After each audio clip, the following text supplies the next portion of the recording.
Good evening, everyone. Hello, and thank you for joining us for this celebration of the publication of Odetta in Babylon and the Canada Express.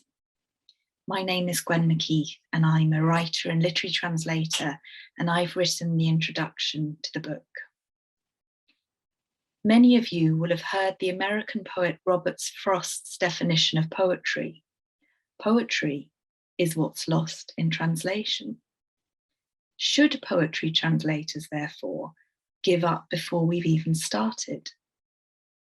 Sarah Maguire, the late British poet and founder of the Poetry Translation Centre in the UK, referred to this as Frost's spoil sport aphorism and preferred the suggestion that we should take lost in translation in the sense that Sister Sledge meant lost in music. This suits us very well, I think, as we celebrate Gregorio Kohon's lyrical narrative poem, first published in Argentina in 1968, which now finds new life in English translation. Odetta in Babylon and the Canada Express pays homage to the great American blues singer Odetta Holmes in the title. Holmes was described by Rolling Stone in her obituary in 2008 as the voice of the civil rights movement. That the title bears her name is testament to just how integral music, in particular the jazz and blues of Holmes's era, is to this work, as indeed it gives voice to the historical moment. Kohon and Toni Griffiths' recreation of the poem in English achieves that same music in words, carrying us artfully across language, culture, and time. 1968, the year of this poem's publication, was, of course, a pivotal year for social and political change across the globe. Student protest movements of the late 60s had taken root all over the world. As the historian Eric Hobsbawm noted, the same books appeared almost simultaneously in the student bookshops in Buenos Aires, Rome, and Hamburg. The same tourists of revolution crossed oceans and continents from Paris to Havana to Sao Paulo to Bolivia. The fall of Perón in Argentina in 1955 and the repressive cultural policies which had characterized his rule triggered the explosion of vibrant intellectual and artistic movements which had been silenced during his 10 years of power. The impact of the Cuban Revolution between 1953 and 1959 had also been huge, posing the question of what it meant to be a socially engaged writer and intellectual at this time. Then there were the subgroups of writers and artists who, whilst being passionately in support of Cuba, considered the concept of revolution and its artistic expression in a more open sense. Gregorio Kohon, as a young poet, had become involved in one such subgroup via the fringe arts publication Eco Contemporáneo. This was a magazine issued sporadically, which published poetry, fiction, letters, essays, reviews, and artwork in a small yet striking paper-bound booklet. Its editor, Miguel Grinberg, fostered links with many writers and artists globally, and in particular with the US beatniks, through his long correspondence and friendship with Allen Ginsberg and Lawrence Ferlinghetti. The US beats had articulated a kind of existentialist condition with which, according to Grinberg, the writers associated with the Eco Contemporáneo magazine identified. The creative project which they set out as a response to this existentialism came close to the artistic aims of the Eco Contemporáneo group. The writer and critic Rafael Cipollini tells us that for the counterculture of 1960s Argentina, the beatniks served as a sound, a heartbeat, an image, but recast, completely recast by the geography. Argentina, of course, but always Buenos Aires. For the US Beats, a style of writing and a style of living were inextricably linked. The search for a new way of life denoted a search for new modes of expression which could describe that life. Traditional family is rejected in favor of groups of friends who are bohemian, anarchic, and unconventional, following the modus vivendi of the avant-garde, most notably lived by the European surrealists. So too in Odetta. This is a life lived on the edge, a transient life of odd jobs, moving around in permanent homes, shared rooms, crashed parties, whole nights spent in bars and cafes, sleeping rough, surviving from one moment to the next. Through this anchorless lifestyle, we encounter weird, haunting, and ubiquitous characters who exist on the margins of society. Inferior social and economic positions are given special focus and special status.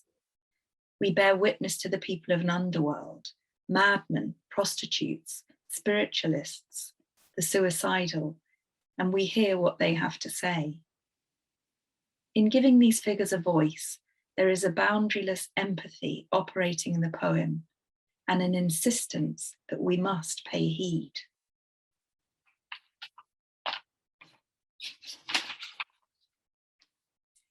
Odetta might be described as confessional in tone, although I prefer the US poet Sharon Olds' term of apparently personal. Kohon is using the poetic eye to create a literary encounter which is immediate and as close as possible to the sensations of experience itself. Moreover, although the poet narrates in the first person, he's constantly relating to a plural, a we. This is meted out particularly in the references made to other artists and their works, which lends texture to the poem. These references come to stand for what Raffaele Cipollini describes as a unifying code of the counterculture movement in Argentina. Cesare Pavese, Salvatore Quasimodo, Jack Kerouac, Arthur Rimbaud, Gabriel Garcia Marquez's 100 Years of Solitude, Picasso's iconic anti-war painting Guernica, Charlie Parker, Charles Mingus, to name a few, would have been completely commonplace cultural references to Kohon and his contemporaries. This unifying code serves as a kind of secret language, small acts of homage to defend and celebrate a literary tribe which is defined not by its national identity or its politics, but by its readings. As an Anglophone audience in 2021, perhaps we have to work a little harder to be part of this alluring literary clique. However, the allusions themselves can be read as keys to the poem, and it's a great pleasure to imagine as we read or listen to the poem that we too join the plural to which the voice in the poem speaks. It must have been exhilarating to have been part of this alternative literary society in 1960s Buenos Aires. Wonderful to stay up all night drinking ice-cold ginebra, listening to jazz and getting high on poetry. Tragically, however, the exhilaration was to transmute into outright terror as the decade progressed. Even as early as 1963, the premises of Eco Contemporaneo were vandalized by a far-right Nazi group, and a threat to them was issued, much to their horror and bewilderment. Grinberg and his circle had considered themselves so marginal as to be near non-existent in public consciousness. This incident, however, proved otherwise. Eco Contemporaneo had had a greater impact than they had ever imagined, and not just on their desired audience. Later, the military movement across Latin America became more and more rampant, overthrowing democratically elected governments, starting in Peru, Argentina, and Brazil, and later in Chile and Uruguay in the following decade. Many poets, artists, musicians, and journalists were persecuted, jailed, tortured, assassinated, and/or went into exile. In Kohon's case, he left for London in 1970 to follow his growing interest in the radical psychiatrist Ronnie Lang and the anti-psychiatry movement. This new chapter in Britain can be seen as a continuation of the revolutionary spirit and disruption of the status quo which characterized the Eco Contemporaneo magazine.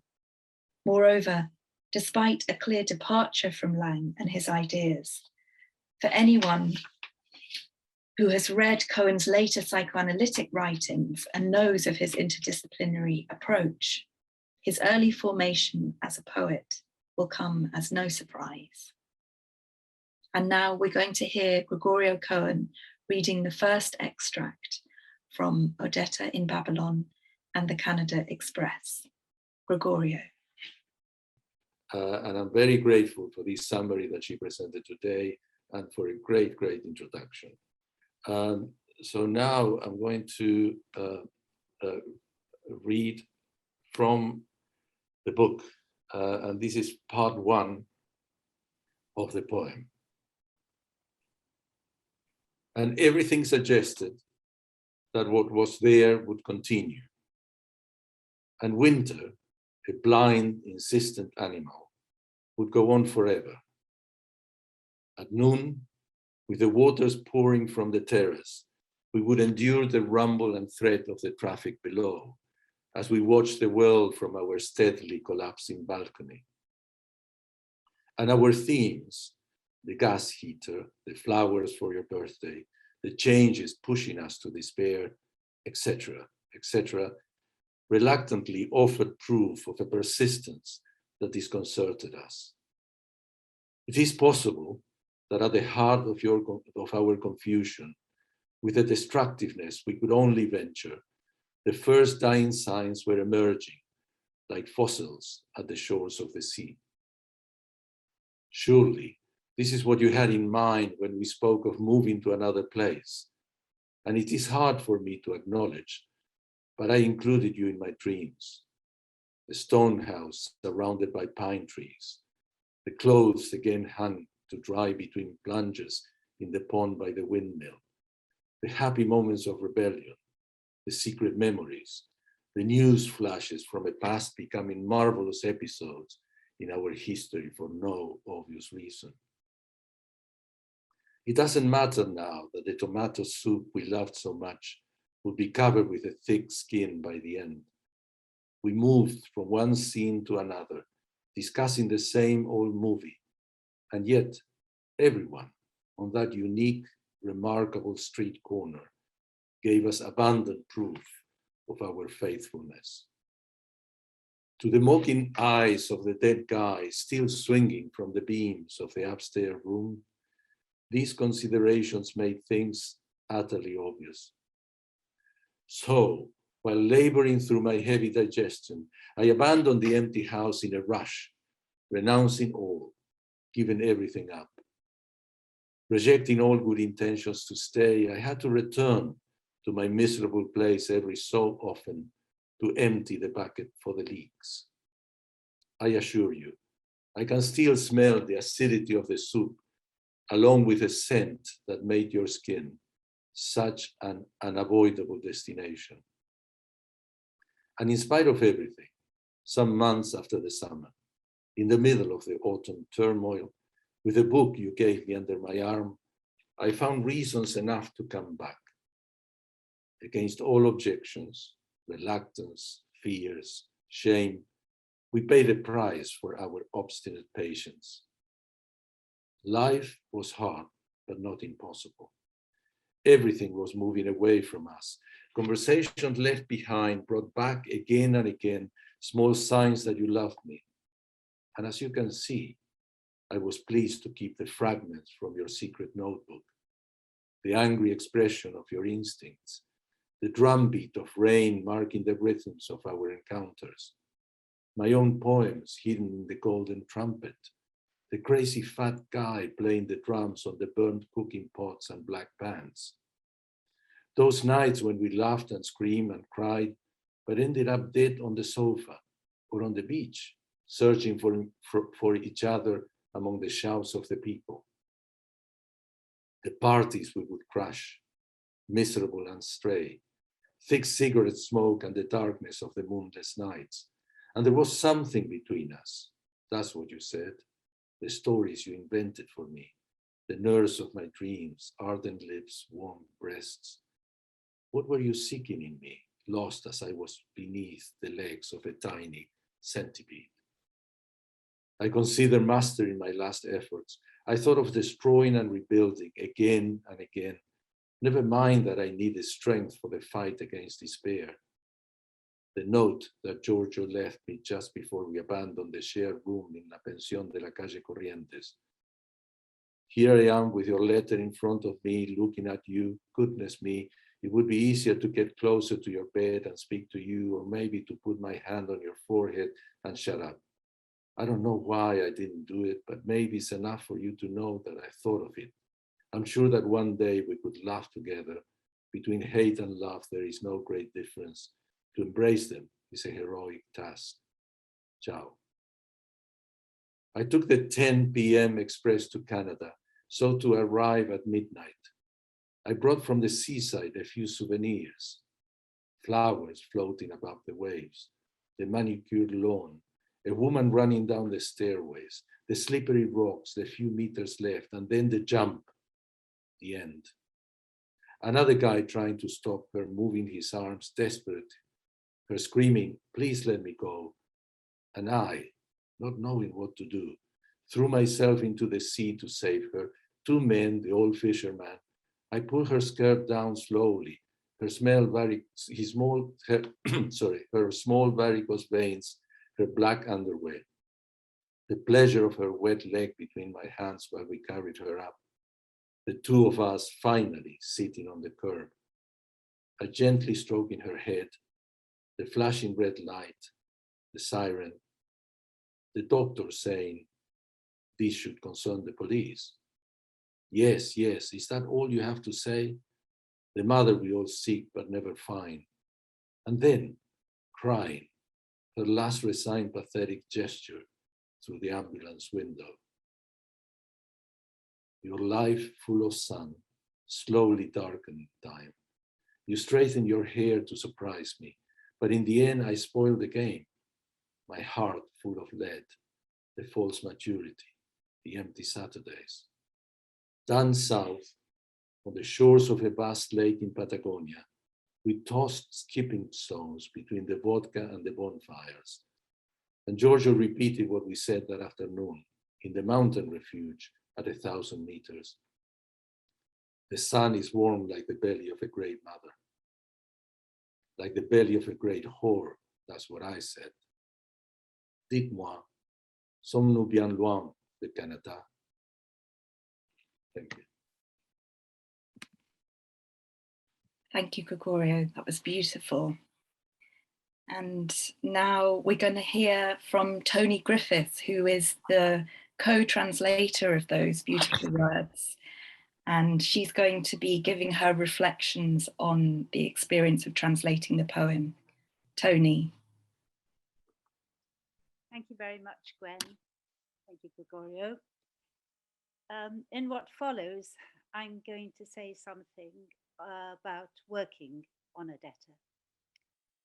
As we know, Gregorio conceived and wrote his poem in Spanish, and it was published to acclaim in 1968. But Odetta did not rest there. And much more recently, in COVID times, Gregorio returned to Odetta and produced an English translation, which included some reworking of the original. It was this English text that he showed me, and which we then decided to work on further together. I emphasize this because the work on which we embarked was an unusual kind of translation. Translation has been well described by Dana Berkstead-Breen in writing of a process from unconscious to conscious, experience to verbal expression, internal to enacted, dream thought to dream image, language to interpretation, unrepresented to represented, and transference of past to present. Well, Gregorio and I were not translating Spanish into English. This he had already done, and indeed, I am not a translator of Spanish.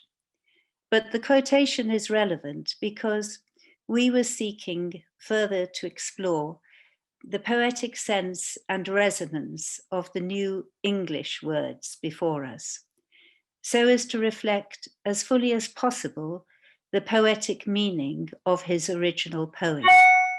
And this meant analysing, exploring, interrogating the new English translation.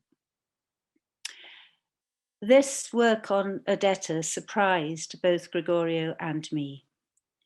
It turned out to be a long, highly focused conversation over several months, a to and fro of mutual examination of a text which involved not only the movement from one culture to another, but the movement of time, the past in the present in its new form. We tried, as it were, to go under the skin of the English words, to reach or to affirm the felt meaning of the original. And this often meant removing many of the translated words, seeking others that more closely suggested the musicality of the original meaning, affirming what the former national poet of Wales, Gillian Clarke, has called the right word music.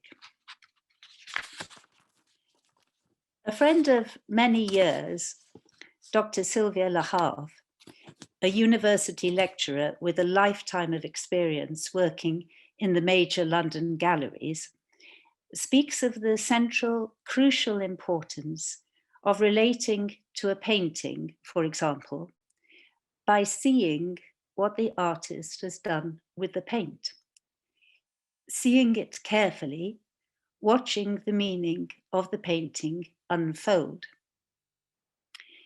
It is, I think, something like this when we respond freely to the poetic meaning of a poem.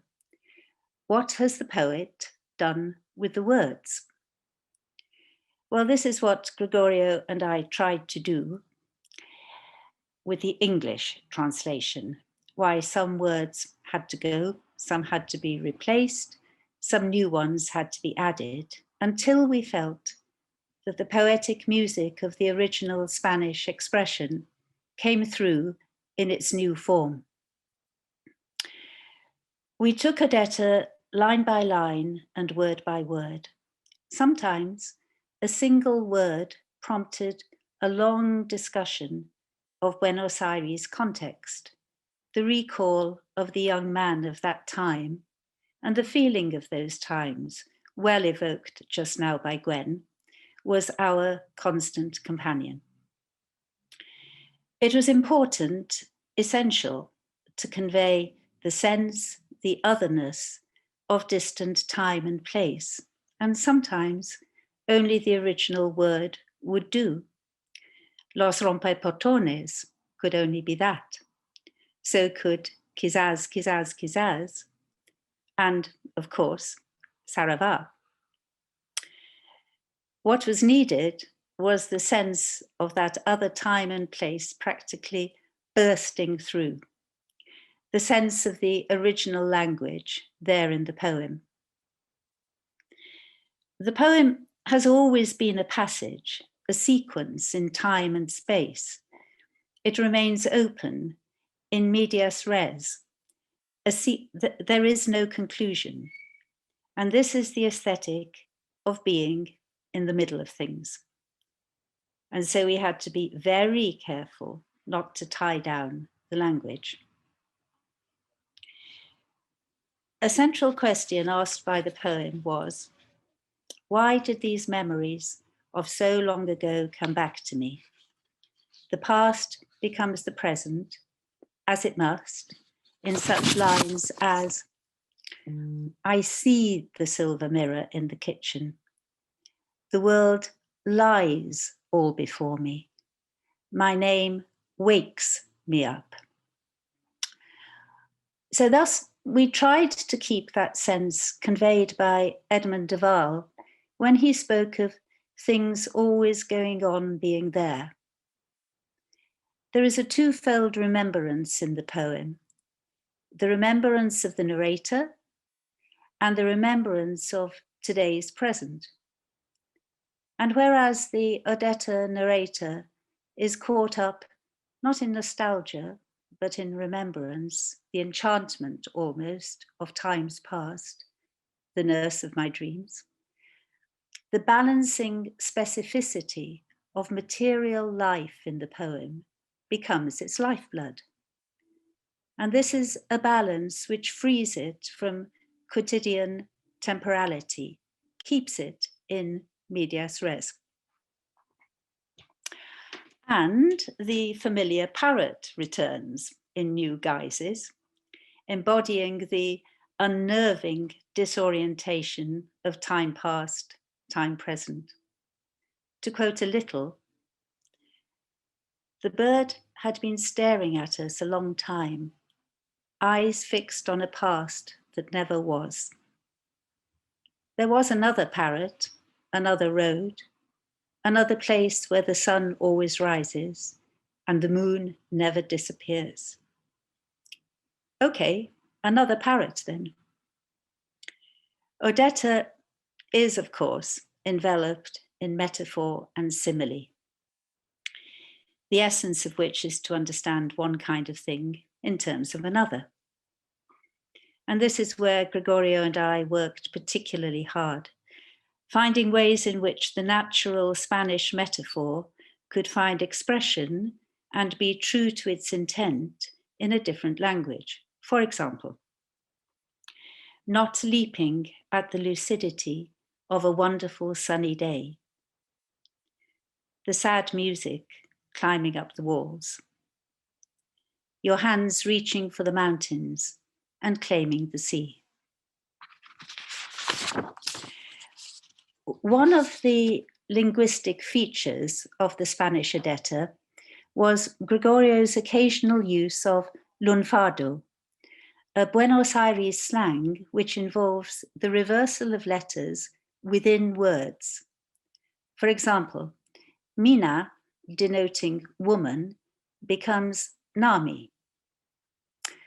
Lunfardo had a clear cultural and social resonance in the original Odetta, and we kept it in its original form in the English version, sometimes cutting back the surrounding English words to emphasize its strong social resonance.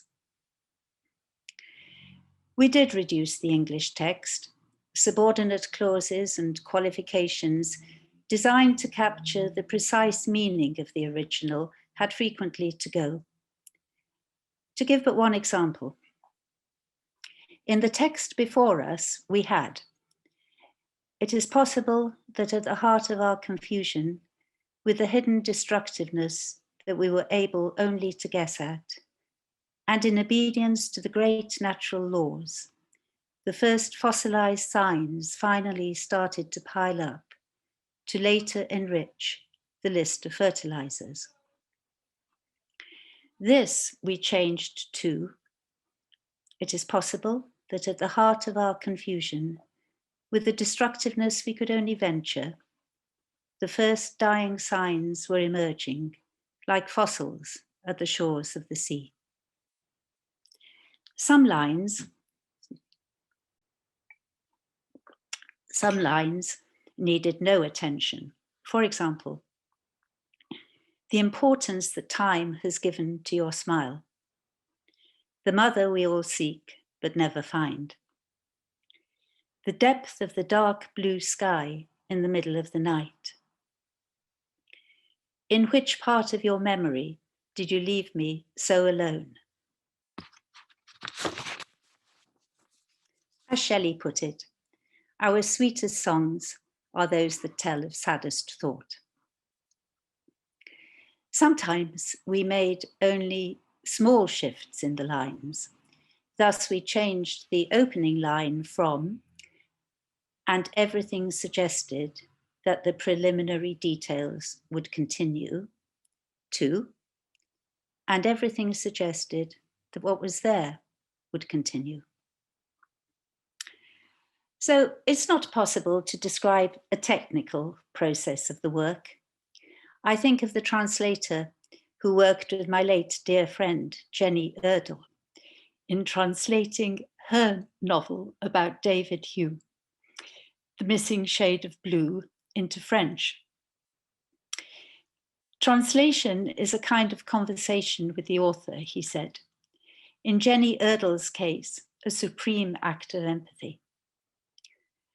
Real trust must be there, involving a continuous awareness and acknowledgement of authorship, however joint the work.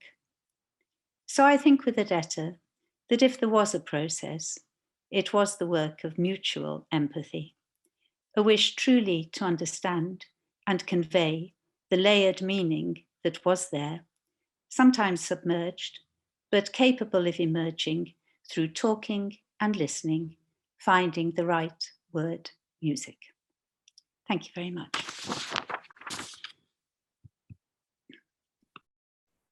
Thank you, Toni. That was wonderful. Next, we're going to hear from psychoanalyst and writer Michael Parsons, and he's going to give his response to the Odetta poem. Michael.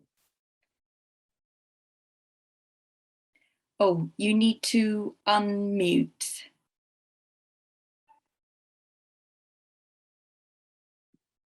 Sorry about that. Thanks for reminding me.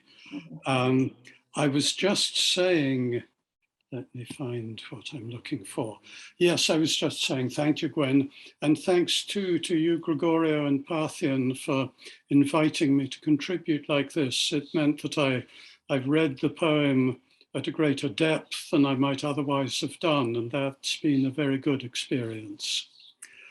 The first thing to say by way of responding to this poem, not commenting on it or analysing it, but responding to it, is I love it.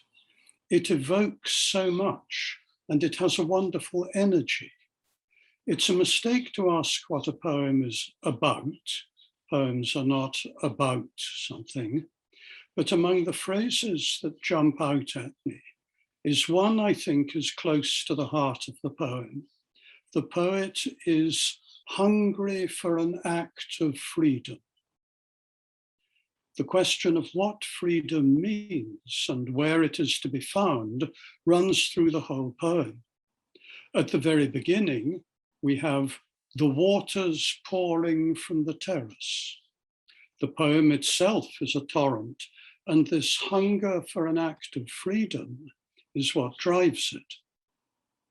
The second section, which again begins with water, we're beside the sea, shows us a mistaken attempt at an act of freedom as a woman jumps off the rocks trying to drown herself. This is a passage that Gregorio read to us just now. I found the passage especially shocking because it starts with a comforting, beautiful image. I brought from the seaside a few souvenirs, flowers floating above the waves. And suddenly we're in the middle of a suicide attempt. A sense of dislocation between the experience of beauty and something very disturbing pervades the poem. Dislocation seems to be there in the writing itself. As I read, I can feel its free associative unpredictability on the edge sometimes of getting out of control. It doesn't, because the poet contains the unpredictability within a structure. The numbering of the sections is part of this, but more important is the recurring leitmotif, Dites-moi, sommes-nous bien loin de Canada? Which closes every section but the last. I say more important because this is a verbal structuring within the poem that makes possible its flights of freedom by anchoring them in a home base. Another example is a particular line pattern that keeps returning. Every few pages, there is a group of 3 lines where the second and third, usually just 1 or 2 words, are increasingly indented, so the lines seem to march across the page from left to right. It's a repeating visual pattern that acts like a thread running through the poem, stringing it together. The free associative quality of the verse is very striking. The poem is the work of someone who is not afraid to let his thoughts and feelings go where they want and not afraid of where they will take him.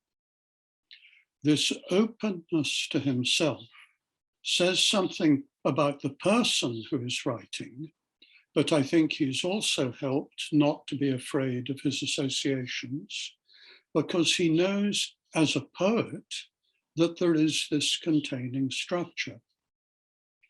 In his note on translation at the end of the book, Gregorio wonders who he is translating the poem for. Would there be any readers now, he asks? Who were the readers in 1968, more than half a century ago, when I originally wrote Odetta? I want to ask the same question about the writer. Who was it who wrote this more than half a century ago? And who is he today?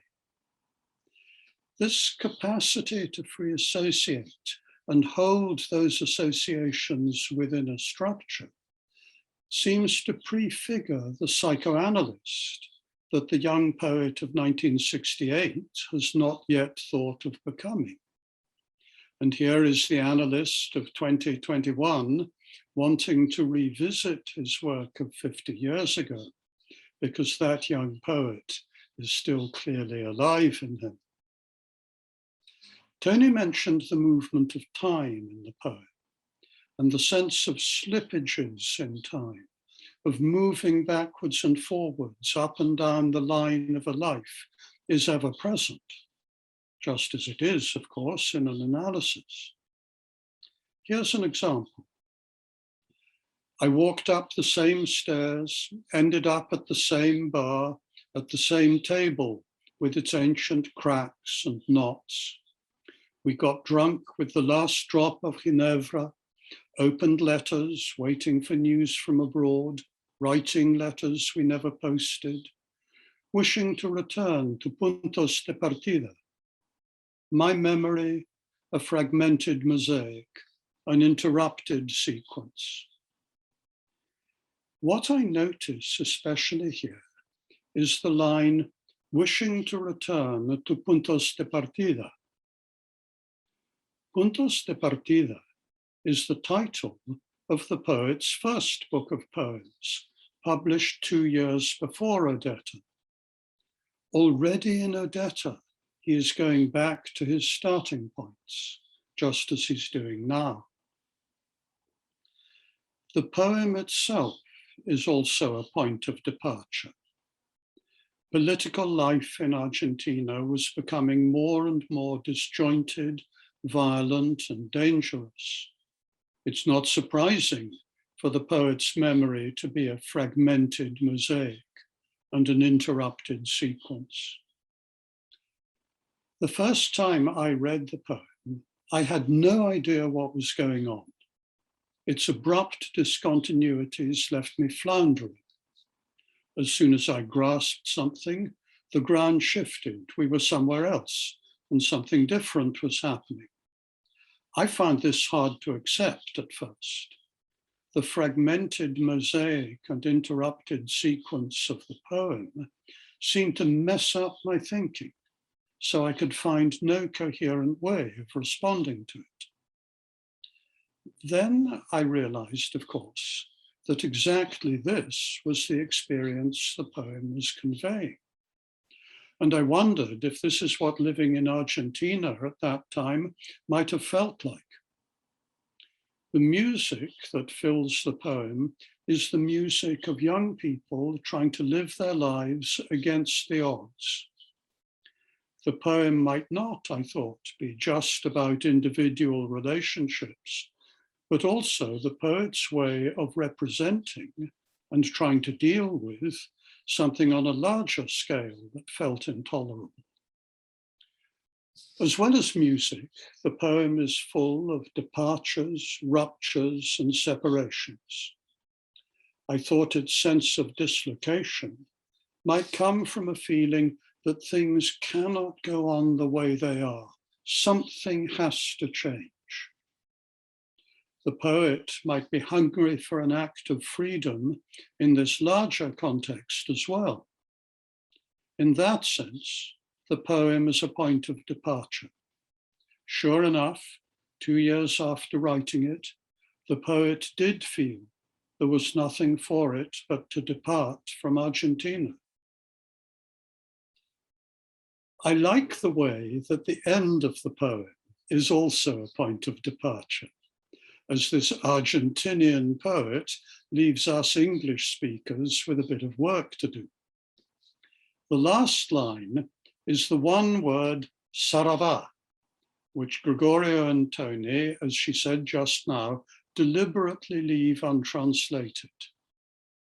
It turns out, I didn't know till I began looking, to be a very interesting word, which I'm not going to translate either.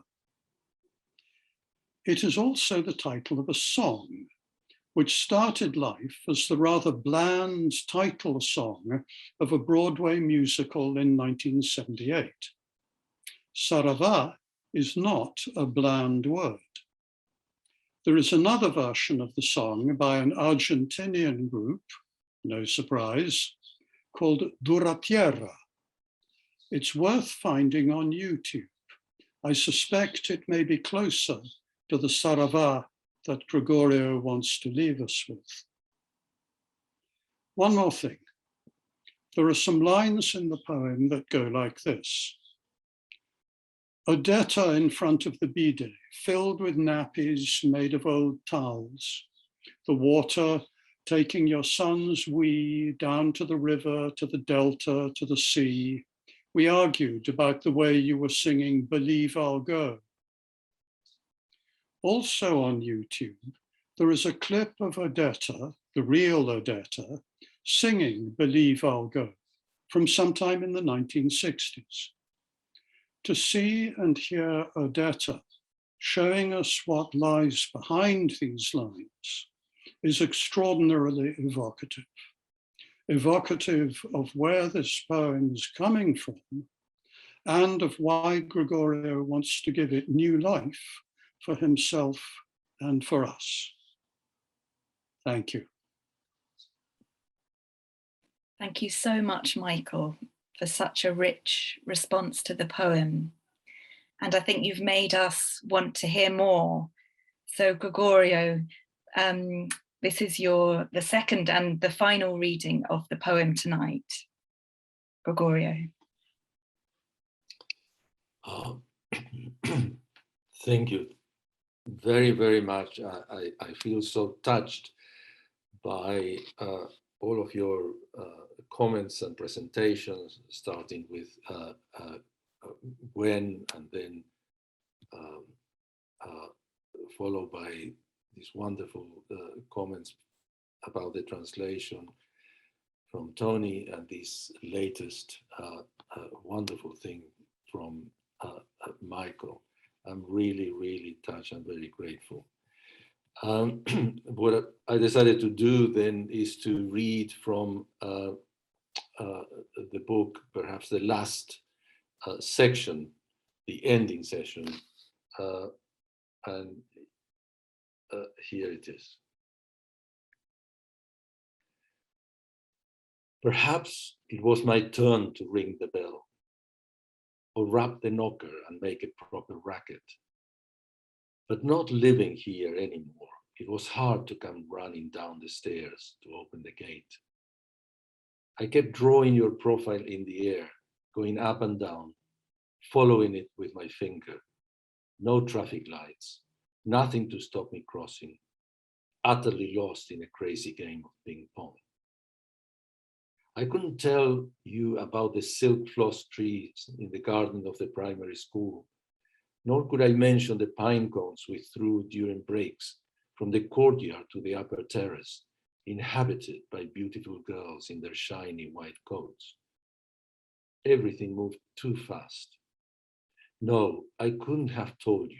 I was jumping down the stairs and this was no longer a student prank. Suddenly I am in a first-class compartment, unable to move from my thoughts. My name is not Mauricio Babilonia, but the fire has begun to light the room again. And while this radiance lasts, we have decided to eat the small pickled cucumbers and the pastrami, which made us talk like good old friends. Why did these memories of so long ago come back to me? When, were I to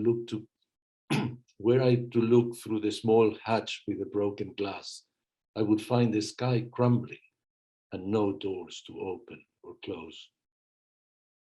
No doors. Inevitably, one of us shed tears breaking the rules of an impossible game. I'm going down the stairs without stopping to think that the crisis started when I received your letter. There are many ways to reconstruct the story. Coming down the steps, I can see the Queen of Terror on the flagstones round the house, how her body, ravaged by bad luck, was beginning to rot. And down one more step, I see the silver mirror in the kitchen, your eyes moving from the river to Charlie, back and forth. He's not saying, all is well.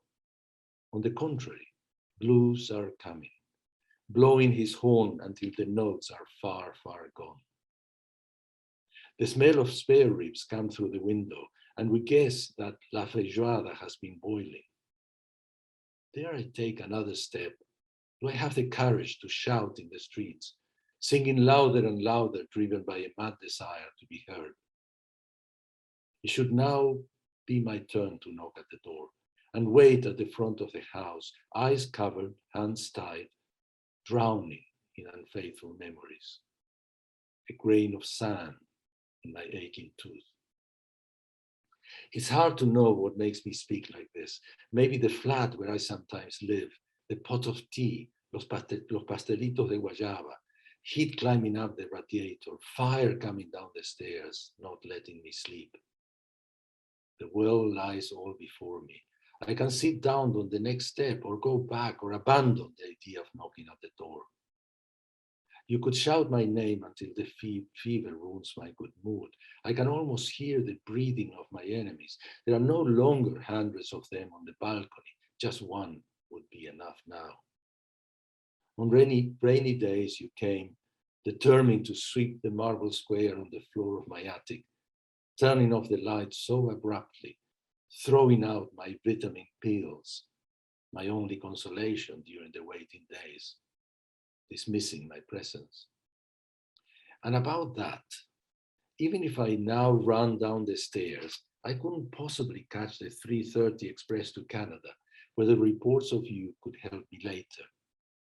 I'm sure, to justify my wish to strangle you. Nevertheless, as far as I could tell, and as far as I'm concerned, as your new boy in your new boyfriend in Buenos Aires like to say, your words helped me to accept the smell of shit from the garage, which I tried to mask with Minimax lavender spray so that we could get on with our amorous pursuits during your occasional visits. I walked the last blocks, dropping the oars at the precise moment when you weren't looking, but there you were, already leaning on me, obstinately searching for those fragments I was supposed to have taken. From the perspective of the next step, I see again your eyes full of rage, wanting the lifeboat from Buenos Aires to rescue you from the towering waves. I decided to chat casually, as if nothing were happening, occupying the correct place on the pitch, in spite of the confusing diagonal roads, and on the right side of the field, almost on the touchline, I started to roll the ball slowly until Charlie Yardbird decided to blow his horn again, signaling a potential catastrophe. Another step taken, still drawing your profile in the air, the wax parrot covered by a strange yellow dust, right there on the table. The bird had been staring at us a long time, eyes fixed on a past that never was.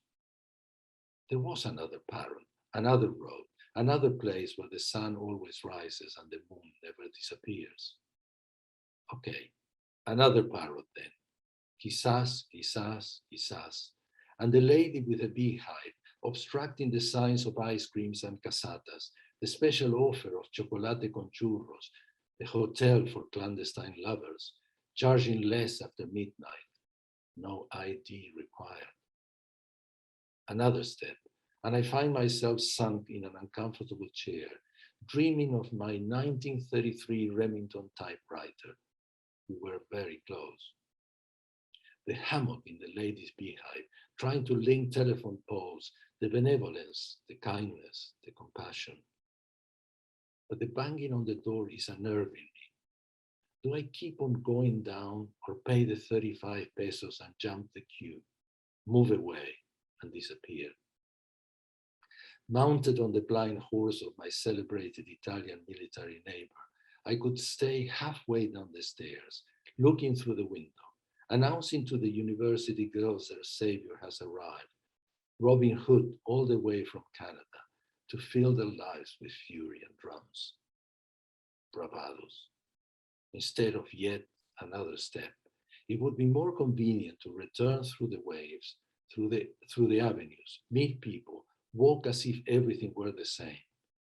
No priorities here, just lying back under the sky, soundless waves, dunes, El Jamón Serrano full of sand, the struggles with those who wanted to keep you forever. While I'm here, between one step and another, the third one in Discord strips the leaves from the trees growing in the American North and makes the necessary calculations to buy a small piece of land fenced by El Automóvil Club, that place where you wrung out your bathing suit and show me in the dark tent its phosphorescent sparks, where clever phrases pile up to impress you. A scream, my name wakes me up, breakfast on the table under the olive tree in the old garden by the lake, your eyes fixed on the full moon, shivering signs anticipating the storm, the clash of passions, your stupid boyfriend, the final triumph of necessity over habit. What could have been more relevant than the damp print of your bottom on the tiles of the marble entrance hall, 2 spots of damp on the wall facing the staircase? I come down another step, rocking dangerously on the children's wooden horse, giving brief radios communique until I am knocked down from the omnipotent pedestal of a man in love. First, the flat on the 11th floor, then the shop at the Students' Union Center. Still later, the small chemistry lab in La Calle Peru, the little house behind the big house in a foreign city, the park surrounding El Casino de Valparaíso, the rented room where I would return again and again. And having started from nowhere, we guessed the ending, anticipated the collapse, the same obstinacy, the same futility, the same mirror, the same scraped floor, and no butterflies. Sarava. Thank you.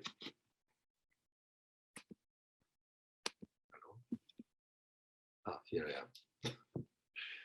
I think if we were in a room together, you'd still be hearing the applause, and that was wonderful to hear you read.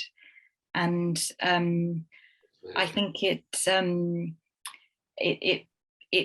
probably is making people want to read the whole poem, which brings me to urge you to buy the book, which is a very beautiful object, and it has an absolutely stunning cover by Horacio Elena Romero, and it really is beautifully produced. And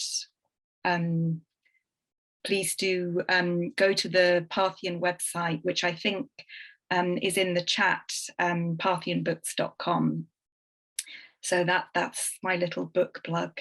But I just would like to thank all the speakers tonight, Toni Griffiths and Michael Parsons, and of course Gregorio, for such an interesting evening and moving presentations and of course readings of the poem.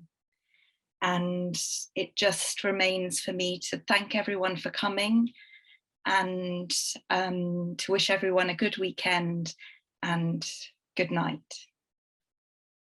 Thank you, thank you, thank you. Thank you very much.